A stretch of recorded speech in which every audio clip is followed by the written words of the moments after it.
Brazil ও মরক্কোর ম্যাচটি দেখতে সকাল থেকে স্টেডিয়াম মুখী হাজার হাজার দর্শক বাদ্য বাজিয়ে নিজ দেশের পতাকা হাতে নিয়ে জার্সি পরে নেচে গেয়ে ম্যাচটি উপভোগ করেছেন তারা। সব দিক বিবেচনা নিয়েই বলা যায় এখন পর্যন্ত বিশ্বকাপের সেরা ম্যাচ এটি। দুর্দান্ত এই ম্যাচের 100 মিনিটই ছিল টানটান উত্তেজনায় ভরপুর। একে তো ব্রাজিল, পক্ষে বিপক্ষে সমর্থকের অভাব নেই। বাংলাদেশিরা ছিলেন দুই শিবিরে বিভক্ত।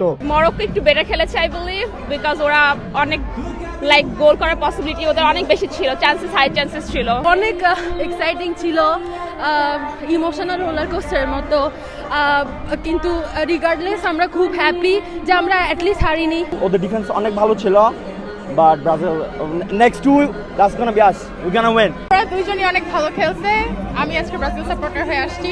ব্রাজিল মরক্কো ম্যাচ ঘিরে নিউ ইয়র্ক ও নিউ জার্সি যেন পরিণত হয় উৎসবের নগরীতে। ব্রাজিলের জার্সি গায়ে চাপিয়ে খেলা দেখতে গিয়েছিলেন দেশের ক্রিকেটের আইকন সাকিব আল হাসান। দর্শক গ্যালারিতে বসে খেলা দেখেছেন নিউ ইয়র্কের mayor Zohran Mamdani. Match draw হলেও দুই দলের সমর্থকরাই খুশি, কেউই হতাশ নন। খেলা দেখতে নানা শ্রেণী পেশা ও বয়সী মানুষের উপস্থিতিও ছিল চোখে পড়ার মতো। They were on point and they were like really tough. Tough, yeah. We play good, not as much as we hope for, but it's fine, okay? Brazil is still gonna win this World Cup. I hope Brazil win, but they're empty. Game today was good, 1-1.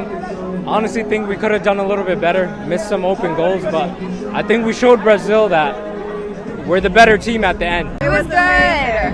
It was amazing. It was really good. We're winning next game. It was a good game. It was a good game. Both teams clearly got very tired at the end.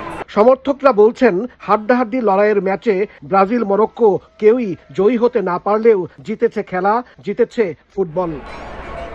শেষ ভালো যার সব ভালো তার, কিন্তু শেষ হাসিটা হয়তো আজকে ব্রাজিল কিংবা মরক্কো কেউ হাসতে পারেনি। তবে শেষ হাসিটা হেসেছে ফুটবল প্রেমী, সত্যিকারের খেলাপ্রেমী দর্শকরা। দুর্দান্ত এক খেলা উপহার দিয়েছে ব্রাজিল এবং মরক্কোর খেলোয়াড়রা। এখন সামনের দিনগুলোতে মরক্কো এবং ব্রাজিল কি করে সেটি দেখার বিষয়। হাসানুজ্জামান সাকি, সময় সংবাদ, নিউ ইয়র্ক।